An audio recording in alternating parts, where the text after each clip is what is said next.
Hello, everyone. Today, I want to talk to you about a deep wound that many of us carry, the wound of abandonment. I myself have often felt this fear, the fear of being left alone, forgotten, of not mattering. It's a wound that takes root very early and influences our relationships, our choices, and sometimes even the way we love. The origin of the wound. The wound of abandonment is born in childhood, often between the ages of 1 and 3. This is the time when a child begins to develop a strong emotional bond with their parents, especially with the parent of the opposite sex. If, at that moment, the child experiences absences, a divorce, a lack of presence, or a feeling of loneliness, they may come to believe that they are not loved enough, and this belief becomes deeply ingrained. The signs of the wound. When you carry this wound, you often become dependent on others to feel good. You need reassurance, constant presence, and proof of love. In my own life, I felt it in my relationships, where I was afraid the other person would leave or afraid of being a bother if I asked for attention. Sometimes I preferred to adapt, even if it meant forgetting myself, just to avoid risking losing the other person. Trigger of the wound. The triggers are often related to loneliness, a prolonged silence, a call that goes unanswered, someone pulling away.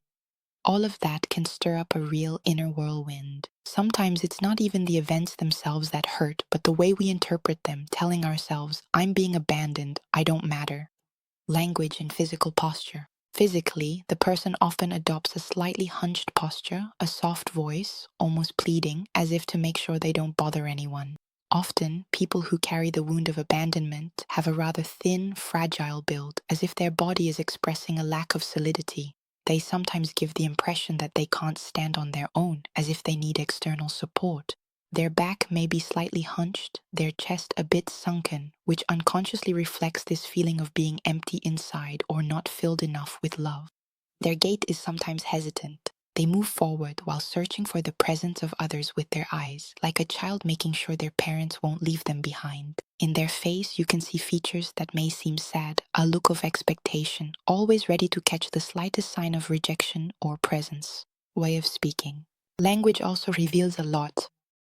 In someone living with this wound, you often hear phrases like, "You'll be there, right? Promise me you won't leave. I don't know what to do without you. Tell me you love me." It's a way of speaking that seeks reassurance, almost begging for a guarantee that the other person will stay. The tone is generally gentle, hesitant, sometimes plaintive. The person may ask a lot of questions, try to check the same thing several times, or excessively justify themselves in order to keep the other person close. In my own experience, I noticed that I would often say, "Sorry to bother you, but could you," as if I didn't have the right to ask. These kinds of little words reveal a lot about the wound, the stages of healing. Healing this wound involves several stages. Becoming aware of this fear of being abandoned and accepting that it comes from childhood.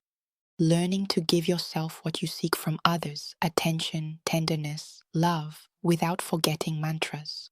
This is incredibly powerful. I'll talk to you about it soon. Finding inner security by realizing that you are capable of feeling good even when alone. Developing emotional autonomy by building your life without being completely dependent on someone else's presence. Grounding yourself in your own self-worth. I am worthy of love even if the other person leaves. For me, the real breakthrough was when I learned to recognize whether one of my actions or feelings came from a wound, or if it was truly my authentic self acting, when I understood that the other person could not fill that emptiness. It was up to me to learn to love myself enough so that I would no longer fear being left, and mantras helped me a lot. In an upcoming video, I'll explain this to you. My conclusion. The wound of abandonment is painful, but it can be transformed into an incredible strength. When you learn to give yourself the presence you seek from others, you become more independent, more at peace, and your relationships change completely. If you recognize yourself in what I've shared, know that this path is possible for you too. And remember, you deserve love, starting with your own. Don't forget to subscribe so you don't miss anything.